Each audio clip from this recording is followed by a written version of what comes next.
नीतीश ने ले लिया वो 7 बड़ा फैसला जो बदल देगा बिहार की तकदीर। खेती से लेकर एजुकेशन तक मील का पत्थर साबित हो गया नीतीश का ऐलान। जिस नौकरी की तलाश में बिहार का युवा अपना घर छोड़ने को था मजबूर, उसी मजबूरी को दूर कर दिया नीतीश ने। झटके में खत्म कर दिया पलायन का दंश और दर्द। सुलझ गया बिहार और झारखंड के बीच पानी का सालों पुराना विवाद। अब ना तो किसानों को करनी पड़ेगी लड़ाई, ना खेत रहेंगे सूखे। नीतीश ने ऐसे फैसले पर लगाई मोहर।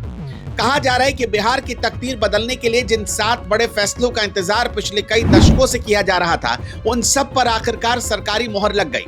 मंगलवार का दिन बिहार के लिए काफी गहमा-गहमी भरा रहा। मुख्यमंत्री नीतीश कुमार की अध्यक्षता में हुई कैबिनेट बैठक में ऐसे फैसले लिए गए जिनका सीधा असर बिहार के हर वर्ग पर पड़ने वाला है, चाहे वो रोजगार की तलाश में भटकता युवा हो या फिर पानी की आस में बैठा किसान। आज हम डिकोड करेंगे नीतीश के उन 7 बड़े फैसलों को जो आने वाले वक्त में बिहार की पूरी तस्वीर बदल सकते हैं। सबसे पहले बात करते हैं उस मुद्दे की जो बिहार में सबसे ज्यादा गर्म रहता है, यानी सरकारी नौकरी।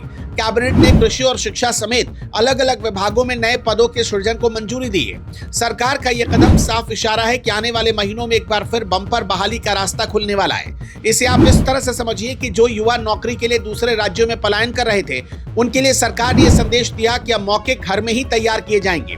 ये फैसला सीधे तौर पर बिहार के नौजवानों के गुस्से को शांत करने और उन्हें एक नई उम्मीद देने की कोशिश है। चुनावी नजरिए से देखें तो ये नीतीश सरकार का सबसे बड़ा मास्टर स्ट्रोक साबित हो सकता है। अब बात करते हैं उस फैसले की जो तकनीकी है लेकिन जिसका असर लाखों किसानों की जिंदगी पर पड़ेगा।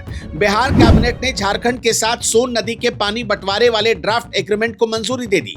ये 2 राज्यों के बीच बरसों से चला रहा विवाद था, जिसे अब सुलझा लिया गया है। इस समझौते का सीधा कनेक्शन इंद्रपुरी रिजर्वायर प्रोजेक्ट से है। रोहतास जिले में बनने वाले इस प्रोजेक्ट का रास्ता अब साफ हो गया। अगर ये प्रोजेक्ट जमीन पर उतरता है तो आप अंदाजा लगा सकते हैं कि भोजपुर, बक्सर, रोहतास, कैमूर, औरंगाबाद, पटना, गया और अरवल जैसे जिलों की प्यास बुझ सकेगी। इन जिलों में सिंचाई की समस्या हमेशा के लिए खत्म हो सकती है और किसानों को साल भर खेती के लिए पानी मिल जाएगा। इसके बाद बारी आती है इंफ्रास्ट्रक्चर और बिजनेस की। दरभंगा अब सिर्फ सांस्कृतिक राजधानी नहीं बनेगी बल्कि बिजनेस का हब बनने जा रही है। कैबिनेट ने दरभंगा एयरपोर्ट के पास लॉजिस्टिक पार्क और कार्गो हब बनाने के लिए जमीन अधिग्रहण को मंजूरी दे दी। इसके लिए करीब 138 करोड़ रुपए मंजूर किए गए।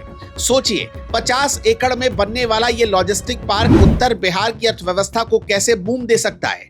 अभी दरभंगा से सिर्फ यात्री आते जाते थे, लेकिन अब कार्गो हब बनने से वहां के किसानों की फसल और छोटे उद्योगों का सामान सीधे देश और दुनिया के बाजारों तक बहुत आसानी से और कम समय में पहुंच सकेगा।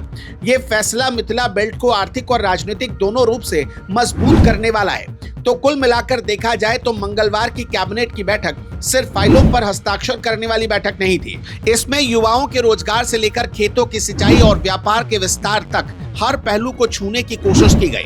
नीतीश कुमार ने इन 7 बड़े फैसलों के जरिए एक तीर से कई निशाने साधे हैं। अब देखना यह दिलचस्प होगा कि ये फैसले सरकारी फाइलों से निकलकर बिहार की जमीन पर कितनी तेजी से उतरते हैं। आप इन फैसलों को कैसे देखते हैं? क्या इससे पलायन रुकेगा? नौकरी की संभावना बढ़ेगी? कमेंट में हमें जरूर बताइएगा।